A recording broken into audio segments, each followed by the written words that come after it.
it's wonderful that we have something really awesome to celebrate, first of all. I mean, that's the wonderful thing about Easter, is that it's centered around an awesome event in history that changes our lives. And I'm also thankful that you invited people out, and that people came out and actually had a chance to hear a little bit about this life that we all are offered through Jesus, to come alive again. And that service last week was excellent. We had about 300 people come out to our Easter services. Yeah, that's really great. And of those 300, we had 7 people give their life to Christ. We had 9 people renew their commitment to Christ. We had 2 people that want to get baptized. So there was a lot of folks who responded to that. So you had a part of that. And I just want to say that that's an exciting moment, for pastors especially, where, we like to see growth. We like it when things get big. You like it when things get small. And that's good. We like that intimacy, that thing that we create when we become a family. And that's something that's really good. But I like it when I see people making decisions for Christ. And I think it sort of enlarges. And so there are 2 things to be thinking there. We should like both. It's kind of nice to have both of those things, So that was really an awesome weekend. And all that wonderful news. It's interesting because, as invigorating as that is, it's something about the Christian life. You can be on this really, really awesome high, and then when the dust settles, sometimes all that excitement sort of evaporates, goes away.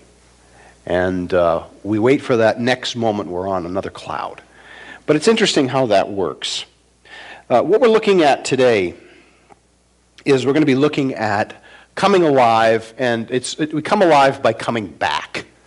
This whole Easter thing that we're looking at, especially out of the eyes of John, we're ending our series today looking at what it looks like post-resurrection for some of the disciples. When the dust settles and everything has gone back to normal, what happens? I think that a lot of times what happens for us is that when we find ourselves coming down off of those highs, we even start to question a little bit of what's going on in our minds and our hearts. And maybe we're a little bit discouraged because of the way things go. And that's something about the Christian life, We get to those places where even you get to a place sometimes when you're thinking about just, maybe wandering away a little bit, taking a break from faith. And even for some of us, this idea of maybe just quitting the whole thing. Some people have done that. I was one of those people who did for years. And it's one of those things that we see happening in the Easter story in Scripture. It's not unusual. So the Easter's messages don't really end with the resurrection. It's about life that happens after that. And so this morning, I want to ask you a question. Is there something in your life that you've had to quit? Anybody? Yeah. Okay. I've quit several jobs, for instance. You'll be happy to note that I quit my job as a paperboy, because I'm no longer a paperboy, and I would be a paperboy still if I hadn't quit, right? So I quit my paperboy job. I also quit being a caddy.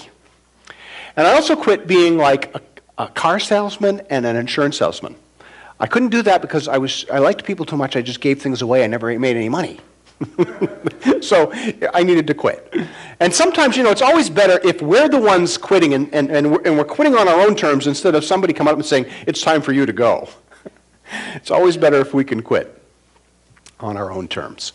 My caddy job was an interesting one, I was a young kid, and it was a really, really hot day. I had been caddying at the golf course. It was in New Hampshire. And I didn't have anything that was really light enough to be working on such a hot day, so my mom went out and got me some T-shirts. Came back with this really red T-shirt. I picked up this guy's brand new leather white golf bag. Walked 18 holes, and when I got done, his bag was not white anymore. That's when I decided I should quit. Because I didn't want somebody else saying you're gone. And the really weird thing is that when you get into those particular situations, there's no way of really getting around it.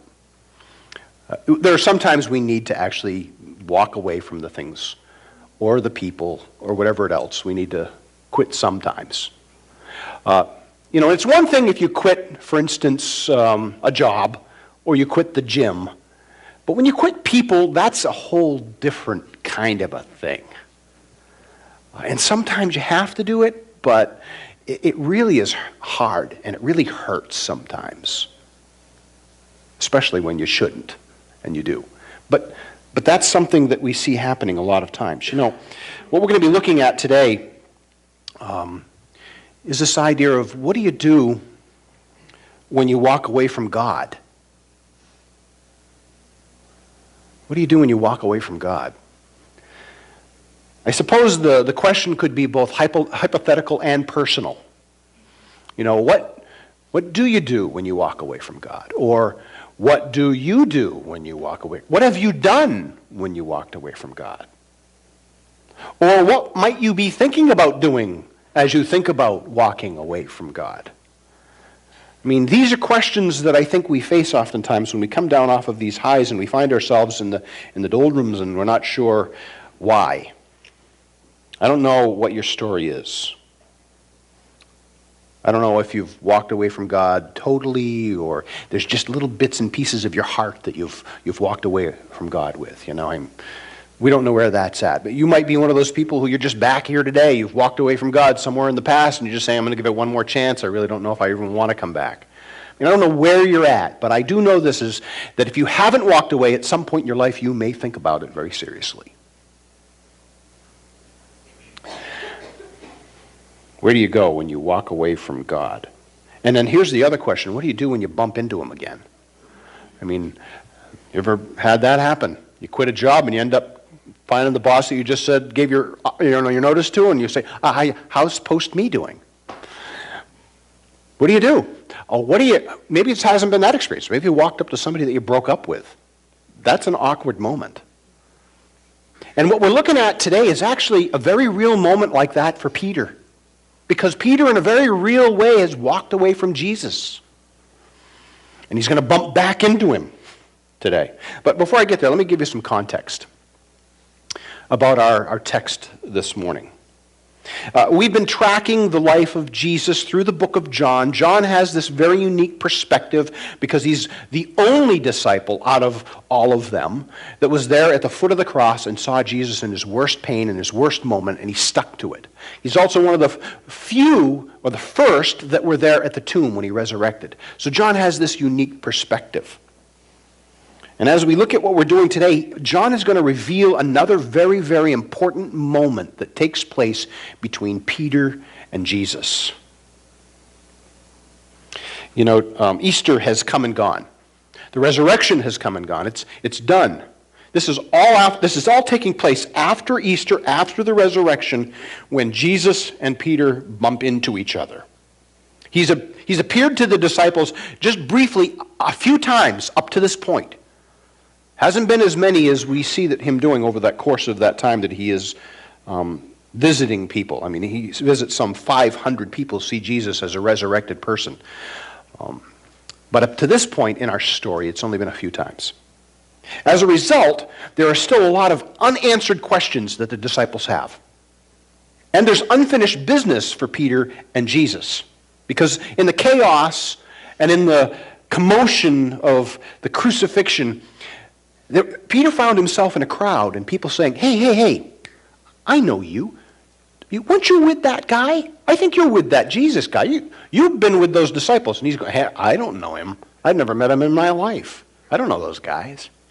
So he denies Jesus not just once, but twice. Not just twice, but 3 times he denies Jesus. And all of a sudden, Peter is feeling like, you know what, I think things have changed between me and Jesus, most likely. And as we look at this, all of a sudden, we get this scene, this moment that John brings us where Jesus and Peter bump into each other again in this awkward moment. And in it, we're going to learn something about ourselves. And we're going to learn something about God. And I think they're important for us, especially when we're considering where we're at after Easter and after our coming to know Christ, when things sort of go back to normal. What does Peter do? Look at John 21:3. After Peter walks and bumps or gets away from Jesus, he hasn't bumped into him yet at this point in verse 3. It's just telling us that he's walked away. What's he do to walk away? He says, I'm going fishing. Simon Peter told them, and they said, we'll go with you. See, these other guys weren't around too either when Jesus was dying and the whole bit. Only John was there. So they went out and they got into the boat, but that night they caught nothing. I'm out of here. I'm going fishing.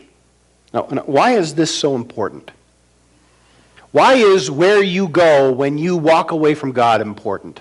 In Peter's case, it was about going back to the things that he knew, his old life, things that were comfortable. See, his old identity is that he was a fisherman. His brother was a fisherman. His father was a fisherman. They fished together. That's what they did, fishing.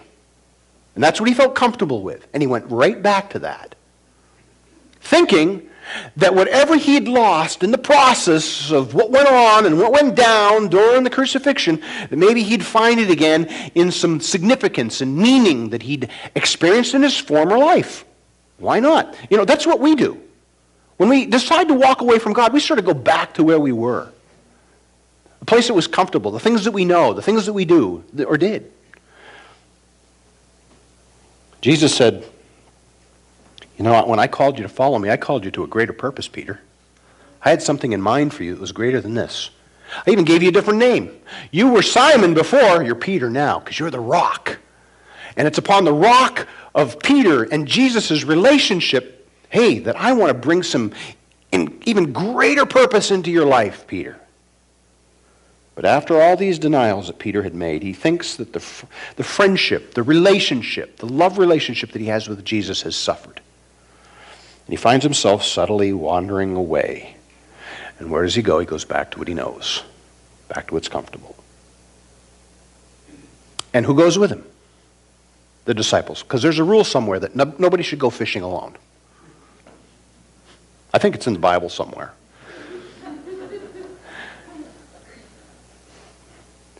Now, this is where I want you to look back at verse 3. And it says, but that night, now underline this, circle it, they caught nothing. Absolutely nothing. Whole boat of fishermen, and they catch no fish. Zero. Zilch. Nada.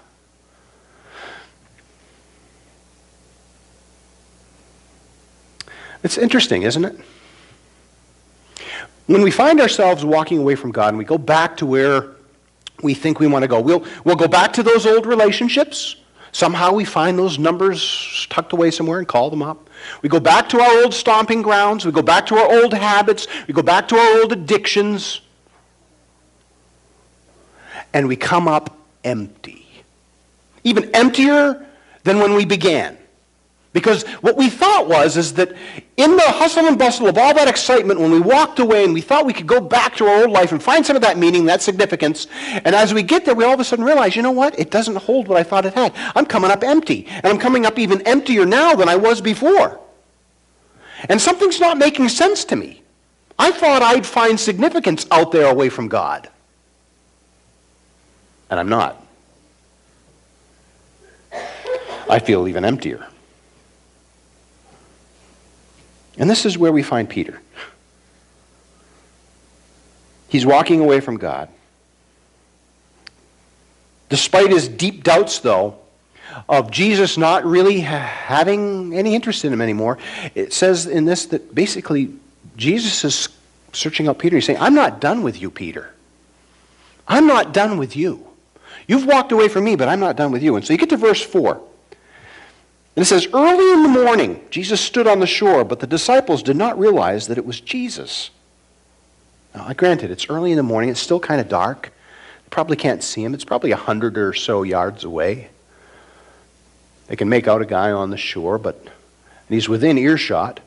But they really don't know. This guy that they've walked with for 3 years, have watched him do miracles, have entered into relationship with them, and they can't even recognize him. They can't distinguish his walk or his gestures or whatever, but for some reason they can't see who he is. And so what happens? It says that as Jesus is on the shore, it says, and look in verse 5, he says, he called out to them, friends, haven't you any fish? No, they answered. Hey guys, you caught anything yet? Out there in those waters that you thought you were going to enjoy? Have you caught anything? Did you get anything yet? Has anything come up? Now, I don't think Jesus didn't know it. And I don't think he's messing with their heads, really. I don't think he is. But I do think that he knew that they didn't have it. And so he's trying to help them understand, did you really think that you were going to get what you were going to get out there that you had with me? Have you caught anything out there? You're coming up empty, aren't you? That's why they said, no, we haven't. Verse 6. So he said, throw your net on the right side of the boat, and you will find some. And when they did, they were unable to haul the net in because of the large number of fish. Now, I want you to think about this moment. They're exhausted. They've spent the entire night, all night, third shift, working on the boat, trying to get as many fish as they can, all night with zilch, nada, nada, nada, nada. And they're exhausted. And all of a sudden, this guy on the shore says, hey, why don't you try 5 feet over on the other side of the boat? They're going, yeah, right, yeah, okay, just to appease him. What can you lose? Let's throw it over there. So they throw it over there on the other side of the boat. And what happens but a miracle school of fish? It's awesome. And I think Jesus very intentionally used this way in order to help them know that it was him. He was identifying himself by doing this incredible thing. But he was also trying to show them who they were, too. Now, what do I mean by that? Let me just take you back to the first time that Jesus called Peter to be his disciple. Jesus had begun his ministry, calling people to himself, asking them to follow him, to become his disciples. And people were following because they wanted to join this revolution to change the world. And so the crowds are starting to get bigger and bigger and bigger, and Jesus is teaching. And it's getting so big at one of these particular intersections where people are coming to him, he's backing up, he's backing up, he's backing up. And here's the Sea of Galilee behind him. Until finally he gets backed right up and he decides to step into one of those boats that's right there. And he looks around and he talks to the owner of that boat. And it happened to be Simon, who's not Peter yet. And this is what he says in Luke chapter 5, verses 4 through 5. He says, when he had finished speaking to the crowd, he said to Simon, put out into the deep water and let down the nets for a catch. Simon answered, Master, we've worked hard all night and haven't caught anything. But because you say so, I will let down the nets. Now, this is before Peter has become a disciple. Does this sound familiar? They worked all night. Sound familiar? They didn't catch anything all night. Sound familiar? Yeah. I love the part, too, in this where Jesus says to him, hey, let down the net over there and see what you get. I mean, at this point, they're not disciples. And they're probably thinking, we know a little bit about you. You're a carpenter. And we're fishermen, and we don't tell you how to make a bench. You shouldn't tell us how to fish. But because you're here, okay, we'll appease you, we'll let it down. And when they let down that net, look what it says in verses 6 and 7 of Luke 5. And when they had done so, they caught such a large number of fish that their nets began to break. So they signaled their partners in the other boat. Now, you know who the partners are? John is one of the partners. The guy who wrote this is one of those guys. So John is the eyewitness not only of the moment he's showing us right now in chapter 21 of John, but he's the eyewitness when these guys were called. And he says this, so they signaled their partners in the other boat to come and help them. And when they came, they filled both boats so full that they began to sink. Now, the weird thing is as you're looking at this, Peter must have been thinking, oh, wow, this is amazing. What a great catch. And he's not saying, this is a miracle on display. He's saying, this is the Messiah on display, and he's in my boat. And at that moment, I want you to see what Peter does when he realizes who it is that's in his boat. It says in verse 8, and when Simon Peter saw this, he fell at Jesus' knees, and he said, go away from me, Lord, I am a sinful man. It's the first time Peter probably knew who he was. And it was that moment that allowed him to come to a place ultimately where he became another person. Because we'll see later that Jesus says, Simon, Your name's Simon, but I'm making you Peter. You're going to be a rock, and we're going to have a relationship, and I'm going to make you a fisher of men instead of a fisher of fish. I have a greater purpose for your life. And that was a moment that Peter started to understand who he was and who he could be. Now, fast forward to John 21.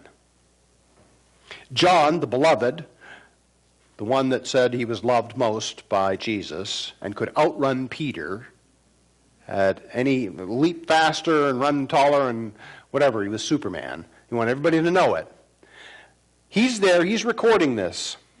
And he's recording this next fishing moment. I want you to hear what he says here in John 21:7. He says, "Then the disciple whom Jesus loved," repeating it again, said to Peter, "It's the Lord."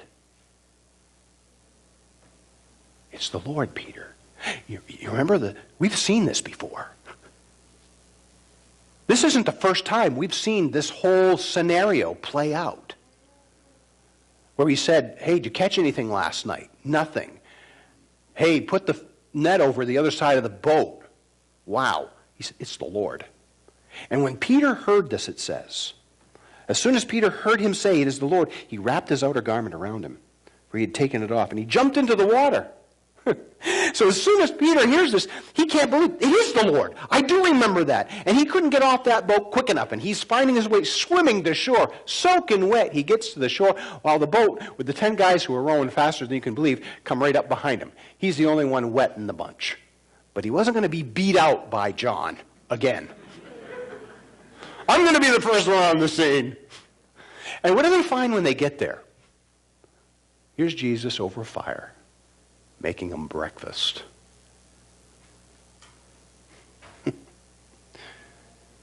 Imagine the Savior of the world, Creator of the universe, making you breakfast. And I love, as they're finishing up and they're not eating, he does something that's really neat here. Look at what it happens in verse 15 of chapter 21 of John. When they had finished eating, Jesus said to Simon Peter, "Simon, son of John, do you love me more than these?" "Yes, Lord," he said. "You know that I love you." Jesus said, "Feed my lambs." Simon, son of John. Do you know when the last time was that he called him Simon, son of John? It's when he called him to be a disciple in John chapter 1. You see, what Jesus is doing, he's going back to this former identity. Wow. Your old self, your old life. You know, when he says, "Do you love me more than these?" you would think, is he saying, "Do you love me more than these other guys love me? More than the beloved loves me?" No, he's not saying that. It's not a competition. "Do you love me as..." He says, "Do you love me more than these guys? Do you love the guys more than you love me?" No, he's not saying that either. I believe what's happening here is that there are 2 boats and nets and fish all over the shore. And as they're sitting there, he's saying, "Peter, do you love me more than all these things of your past life? All the things that are right here? Do you love me more than these things?"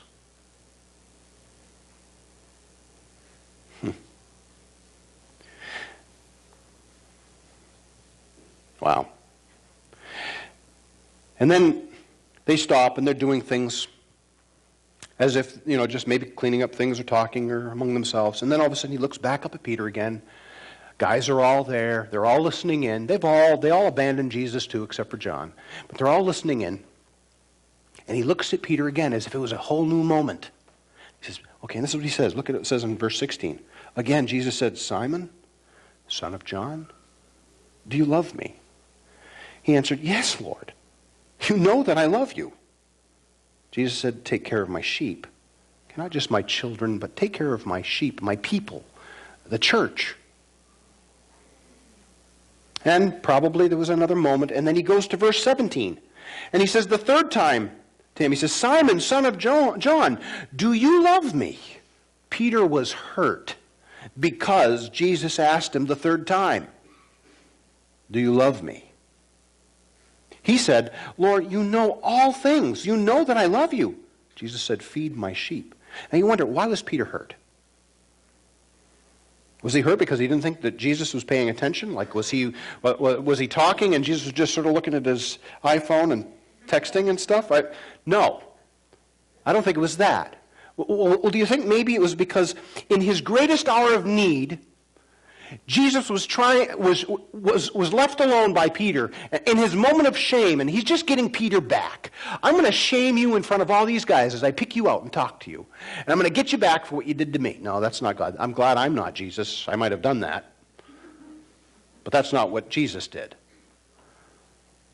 I believe Jesus is doing something totally different here. I think he's proving his love to Peter. He's saying to him, you know what? I'm going to intentionally cover over every one of your denials, Peter, and let you know that I still want the relationship of love that we have. And I want you to repeat it with me, Peter. You still love me. You still love me. You do. You love me. And I love you, and I want this relationship. I don't want it to end. I'm inviting you back into that. And Peter's hurt because he's realizing he's done this to me. I denied him 3 times, but he's not walking away here like I walked away from him.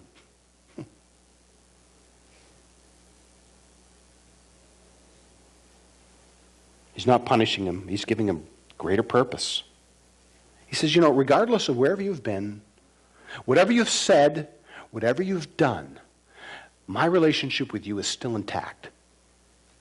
And I still have a greater purpose for you. The kind of a purpose that says, Peter, I want you to take care of my people for me because I'm leaving.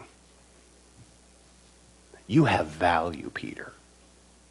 Now, where do we go when we walk away from God? We go to the old things, we do the old stuff. What does it feel like when we bump back into him? Well, I'll tell you this, it's not what you think it's going to be like. Jesus loves you, has a greater purpose for your life. I think the 2 questions that we have to ask ourselves are this, in conclusion. What do we do when we want to walk away from God? And what does God do after we walk away from him? That's really the better question. What does God do when we walk away from him? Has he abandoned us and we're just sort of on our own? No, I'll tell you what happens. He walks right after you.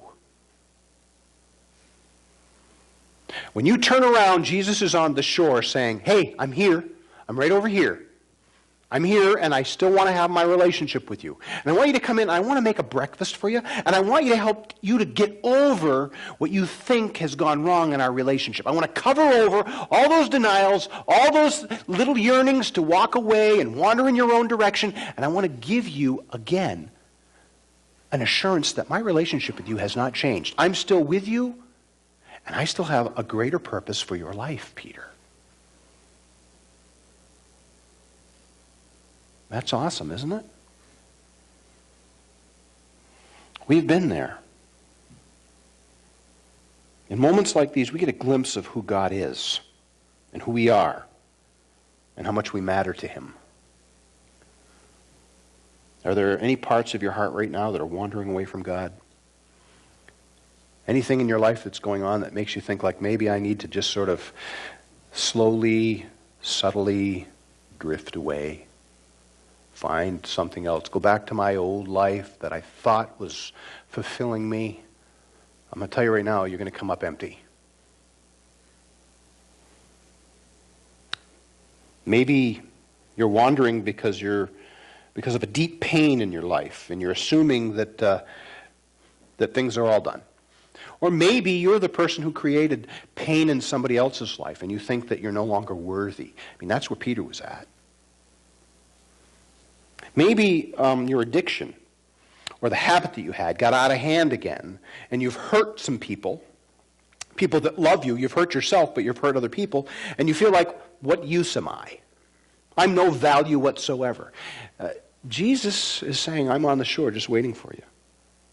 Maybe you're the person who's been praying and praying and praying and praying and praying, and your prayers have gone unanswered, and you're saying, I don't know if I can hold out any longer for God to answer my prayer. I think he's abandoned me. That's not the way it is.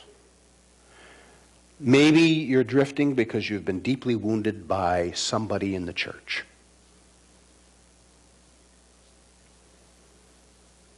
I'm sorry.